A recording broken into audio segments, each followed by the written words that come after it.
Assalamualaikum warahmatullahi wabarakatuh.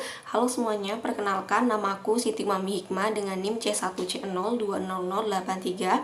Pada video kali ini aku bakal jelasin materi mengenai aspek keberlakuan pada akuntansi pertanggungjawaban. Video ini dibuat untuk memenuhi tugas mata kuliah akuntansi keberlakuan dengan dosen pengampu Bapak Dr. Wirmi Eka Putra, SE, MSI, CIKNR, CSRS. Oke, langsung aja kita bahas ke pembahasan yang pertama. Apa sih yang dimaksud dengan akuntansi pertanggungjawaban? Menurut Hansen dan Mowen tahun 2006, akuntansi pertanggungjawaban adalah sistem yang mengukur berbagai hasil yang dicapai oleh setiap pusat pertanggungjawaban menurut informasi yang dibutuhkan oleh manajer untuk mengoperasikan pusat pertanggungjawabannya. Nah, adapun yang dimaksud dengan pusat pertanggungjawaban adalah bagian dalam organisasi yang diakumulasikan secara menyeluruh untuk kepentingan pencatatan. Nah, salah satu tujuan akuntansi pertanggungjawaban adalah memastikan bahwa individu pada seluruh tingkatan di perusahaan telah memberikan kontribusi yang memuaskan terhadap pencapaian tujuan perusahaan secara menyeluruh. Oke, kita lanjut ke pembahasan yang selanjutnya. Apa sih perbedaan antara akuntansi pertanggungjawaban dengan akuntansi konvensional? Akuntansi pertanggungjawaban berbeda dengan akuntansi konvensional.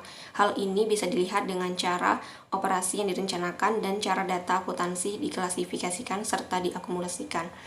Nah, dalam akuntansi konvensional, data diklasifikasikan berdasarkan hakikat atau fungsinya dan tidak digambarkan sebagai individu-individu yang bertanggung jawab atas terjadinya dan pengendalian terhadap data tersebut. Kemudian akuntansi pertanggungjawaban ini meningkatkan relevansi dari informasi akuntansi dengan cara menetapkan suatu kerangka kerja untuk perencanaan akumulasi data dan pelaporan yang sesuai dengan struktur organisasional dan hierarki pertanggungjawaban dari suatu perusahaan. Oke teman-teman, kita lanjut ke materi yang selanjutnya, yaitu ada sasaran akuntansi pertanggungjawaban. Yang pertama, ada kemudahan identifikasi. Ini merupakan kemampuan mengidentifikasi pertanggungjawaban untuk manajemen dari individu manajer untuk kepuasan atau ketidakpuasan. Kemudian sasaran yang kedua ada keuntungan motivasional.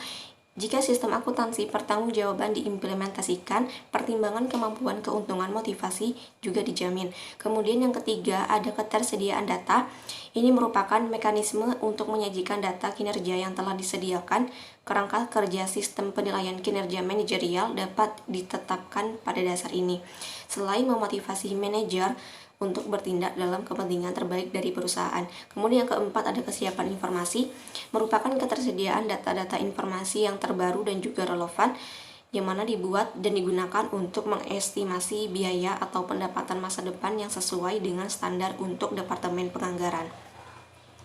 Kemudian ada sasaran yang kelima, yaitu perencanaan dan pengambilan keputusan. Akuntansi pertanggungjawaban itu tidak hanya membantu dalam pengendalian, tetapi juga dalam perencanaan dan pengambilan keputusan. Kemudian yang keenam ada pendelegasian dan pengendalian. Pendelegasian itu tujuan dari lembar dari manajemen itu adalah mendelegasikan tanggung jawab, sedangkan pengendalian sendiri itu untuk mempertahankan pencapaian dengan penerapan sistem akuntansi pertanggungjawaban. Kemudian yang ketujuh ada prinsip-prinsip dan akuntansi pertanggungjawaban.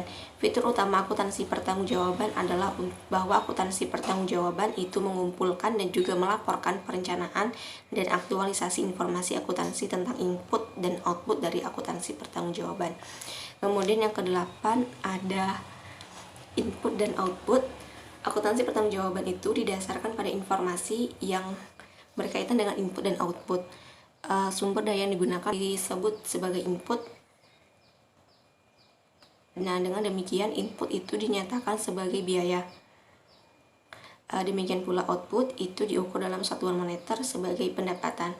Dengan kata lain, akuntansi pertanggungjawaban berdasarkan data biaya dan juga data pendapatan atau informasi keuangan. Kita lanjut ke pembahasan yang selanjutnya teman-teman, yaitu tujuan akuntansi pertanggungjawaban. Akuntansi pertanggungjawaban ini adalah metode membagi struktur organisasi ke dalam berbagai pusat pertanggungjawaban untuk mengukur kinerjanya. Nah, adapun tujuannya yang pertama untuk menentukan kontribusi divisi sebagai subunit dibuat untuk keseluruhan organisasi. Kemudian yang kedua, untuk memberikan dasar dalam mengevaluasi kualitas kinerja manajer divisi. Kemudian yang ketiga, untuk memotivasi manajer divisi untuk mengoperasikan divisinya dengan cara yang konsisten. Yang selanjutnya adalah jenis-jenis pusat pertanggungjawaban. Yang pertama ada pusat pendapatan atau revenue center. Ini merupakan pusat pertanggungjawaban di mana outputnya itu diukur dalam rupiah tetapi tidak dihubungkan dengan inputnya. Kemudian yang kedua ada pusat biaya atau cost center. Ini merupakan bentuk pusat pertanggungjawaban yang digunakan secara luas pada perusahaan manufaktur, departemen produksi, dan departemen jasa merupakan contoh dari pusat biaya. Nah, kemudian pusat pertanggungjawaban yang ketiga ada pusat laba atau profit center. Ini adalah segmen di mana manajer memiliki kendali atas pendapatan maupun biaya. Kemudian yang keempat ada pusat investasi, yaitu atau investment center. Ini manajernya bertanggung jawab terhadap investasi dalam aset serta pengendalian atas pendapatan dan juga biaya. Oke, kita lanjut ke pembahasan yang selanjutnya, yaitu menetapkan pertanggungjawaban. Faktor yang paling penting dalam menggambarkan pertanggungjawaban adalah masalah tingkat diskresi dan pengendalian atas sumber daya yang diperlukan guna melaksanakan fungsi atau tugas yang didelegasikan. AAA atau American Accounting Association ini merekomendasikan bahwa orang yang wewenangnya baik atas akuisisi maupun penggunaan barang dan jasa sebaiknya dibebankan dengan biaya dari barang dan jasa tersebut.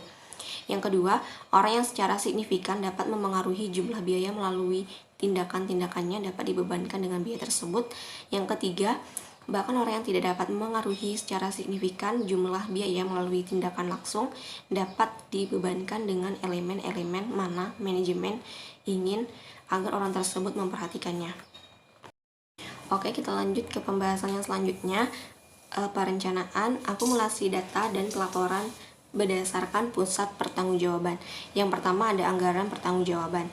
Proses penyusunan anggaran akan paling efektif jika dimulai dari tingkat organisasi atau tingkat jaringan yang paling bawah dan kemudian diteruskan ke tingkat yang lebih tinggi melalui rantai komando yang berbentuk seperti piramida.